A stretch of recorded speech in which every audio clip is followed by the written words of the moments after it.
in the dusty Syrian desert as Russian forces began to build up, testing the edge of conflict, inching across the river toward an area of land still under Russian control. All day, American drones hovered silently, watching, tracking, waiting. And when the sun went down a little below the horizon, the U.S. finally made the call directly to the Russian military. "Are these your guns?" The Russians said, "Nah, not us." The Americans were like, "Bro, all right." Prigozhin is a high-stakes gambler trying out an audacious push for Conoco, banking on the belief that the Americans would blink first, that they'd retreat to avoid triggering World War III. Oh well, he was dead wrong. On a cold February night in 2018, deep in Syria's Deir al-Zor province, a clash erupted that would echo through military history. 500 pro-Syrian fighters headed by Russia's shadowy Wagner mercenaries, barreling toward a small outpost manned by just 30 to 40 U.S. Special Forces operators. This wasn't just a skirmish. It was the Battle of Khasham, a 4-hour firefight near the Conoco oil refinery that marked the first direct U.S. Russian ground combat since 1917. What unfolded was nothing short of astonishing. Not a single American fell. The Wagner-led force devastated. Let's piece together the stakes, the strategies, and the raw intensity of a battle that could have reshaped geopolitics. Syria's civil war, in full effect since 2011, was a brutal tangle of factions by 2018. I think of it like a chessboard where every player has their own agenda. The U.S. backed the Syrian Democratic Forces, a scrappy coalition of Kurdish and Arab rebels fighting ISIS, while keeping Bashar al-Assad's regime in check. America's goals were straightforward: crush ISIS, block Iran from turning Syria into a weapons pipeline to Iraq, protect oil fields that kept the region's economy ticking. Back in November 2015, the Obama administration sent Special Forces, Delta Force, Army Rangers, Green Berets to train and fight alongside the SDF. These guys were the tip of the spear, stationed near the Conoco refinery on the Euphrates River's east bank. On the other side, Russia had skin in the game. Supporting Assad wasn't just about loyalty, it was about power. Losing Syria would gut Moscow's influence in the Middle East. In September 2015, Russia jumped in with air support and ground forces, including the Wagner Group, a private military outfit formed a year earlier. With 5,000 mercenaries, Wagner trained Syrian troops and fought dirty jobs, giving Russia a way to dodge accountability. Assad's forces, beefed up by Iranian-backed militias, held the west bank of the Euphrates. The river itself, a fragile dividing line, a handshake deal between the U.S. and Russia to avoid bumping into each other. The Conoco refinery was the prize that broke the truce. Sitting on the U.S.-controlled East Bank, it was part of Syria's oil-rich heartland. Reports suggested Wagner could pocket 25% of profits from any oil facility they liberated. Yevgeny Prigozhin, Wagner's ruthless boss, smelled opportunity. Intercepted chatter between him, Syrian officials, and the Kremlin revealed plans for a fast and strong move in early February. The target was obvious. Conoco. Prigozhin wasn't just chasing glory, although he's an egotistic man and wanted the glory, but he also wanted the cold cash. Days before the fight, U.S. intelligence caught wind of trouble. Across the river, 250 fighters, including Iranian-backed militias, were massing at a local airport. American commanders pinged their Russian counterparts, saying, "Hey, what's this?" The Russians played dumb, claiming no control over the group. But by February 7th, things escalated. At 5 a.m., those 250 fighters tried crossing the Euphrates into SDF territory. Warning shots sent them scurrying back. Undeterred, they regrouped and moved north to Murat, their numbers swelling to 500. They rolled heavy, 27 Russian T-72 tanks, armored vehicles, artillery, and Zu-232 anti-aircraft guns. The U.S. force at Conoco, just 30 Delta Force and Rangers, with a QRF of Marines and Green Berets 20 miles away, watching via drone feeds. By 3 p.m., the enemy started gathering near the refinery. At 8:30 p.m., 3 T-72 tanks crept within a mile. Wagner troops ran pre-combat checks, their movements mimicking Russian military drills. Drones overhead caught it all. Radio intercepts picked up Russian voices, blowing holes in Moscow's denials. Then, at 10 p.m., all hell broke loose. The Wagner-led force charged across open ground, tanks and artillery hammering the U.S. position. Mortar and heavy machine guns joined the chorus. The fire was sloppy but relentless. The fire was sloppy because they turned off their headlights to avoid detection. And without night goggles, they fired lead and explosives. The Americans hunkered down behind dirt berms. Their 6 armored vehicles, armed with remote .50 caliber machine guns, held off infantry.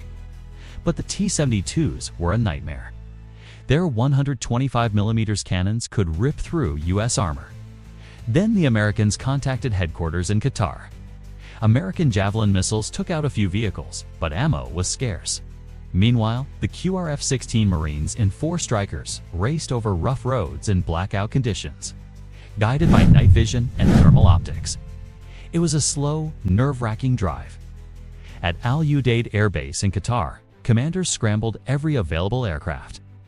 Reaper drones overhead fired Hellfire missiles at enemy artillery, but their payloads were light. Russian air defenses loomed, a wild card that could ground U.S. air support.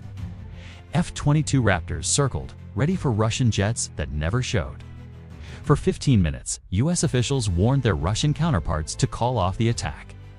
The Russians stonewalled, insisting these were Syrian volunteers, not Wagner. Radio chatter told a different story. With U.S. troops under fire, Secretary of Defense Jim Mattis had enough. He turned to General Joseph Dunford, watching live drone feeds in the Pentagon. Mattis's order was blunt: annihilate them. The U.S. war machine roared to life. What followed was a masterclass in destruction. Reaper drones hit artillery positions. F-15 Strike Eagles dropped precision bombs. Apache helicopters came in, shredding tanks with missiles and cannon fire. A Wagner survivor later called them whirling carousels of death, darting at treetop level to dodge anti-air threats. Marine rocket artillery, guided by drones, pounded the enemy from miles away. Then the big guns arrived. B-52 bombers unloading earth-shaking payloads. An AC-130 gunship joined, its howitzer and cannons turning defenses to rubble. Infrared lasers marked enemies for airstrikes, guiding fresh waves of aircraft. The Wagner force, blind without night vision, was outmatched. Their Soviet-style tanks and infantry storming head-on crumbled against U.S. precision. By 2 a.m., the attack collapsed. Survivors fled. The U.S., ain't they merciful, allowed the traumatized enemy survivors collect their dead. Of the 500 attackers, 200 to 300 were killed. No Americans died. One SDF fighter took a minor wound. The numbers are murky. Russia claimed just 4 volunteers died. But reports of Wagner casualties ranged from dozens to 200. A Wagner-linked Telegram channel, the Gray Zone, painted a grim picture. Drones ambushing their convoy, Apaches mowing down retreats, and AC-130 pulverizing defenses. F-16s left melted wreckage and glassed sand. Here's the kicker: Russia handed the U.S. the win. Russian air defenses could have grounded American planes. Instead, Russian commanders switched them off. Why did they do this? Maybe to preserve deniability. Wagner was their proxy, but admitting involvement risked a U.S. Russia showdown. By standing down, Moscow distanced itself from Prigozhin's gamble. Or maybe they underestimated U.S. air power, assuming it couldn't mobilize so fast. They were wrong. The U.S. orchestrated a symphony of destruction. Drones, fighters, bombers, and helicopters working in perfect sync. Russia's own air forces, as seen in Ukraine, struggle with such coordination. The Americans made it look easy. For Prigozhin, the defeat stung. He likely saw Russia's move as a betrayal, planting seeds for his 2023 march on Moscow. The battle exposed Wagner's outdated tactics and the risks of private armies.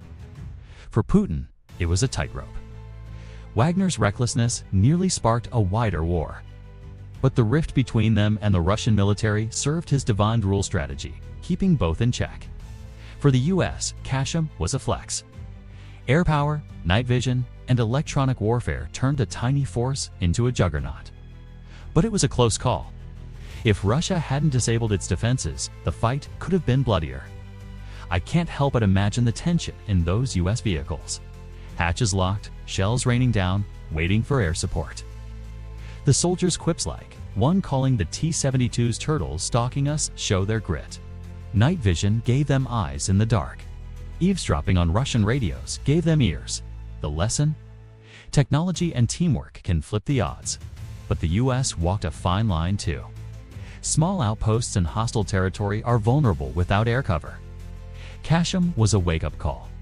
Don't overextend. This wasn't just a battle, it was a warning. For the U.S., it proved unmatched air power and coordination. For Wagner and Russia, it was a bloody lesson in overreaching. The Conoco refinery stayed with the SDF. Prigozhin's cash grab failed. The Euphrates held as a fragile divide. In 4 hours, a handful of Americans turned a near massacre into a military lesson and victory. Thanks so much for watching all the way through. If you enjoyed this video, don't forget to smash that like button. It really helps the channel grow. Drop a comment below and let me know what you think or what topics you'd like to see next. Also remember, sip and subscribe. The button is down there, and ring the notification bell so you never miss out on new content. Stay awesome, stay hydrated, and I'll catch you in the next one.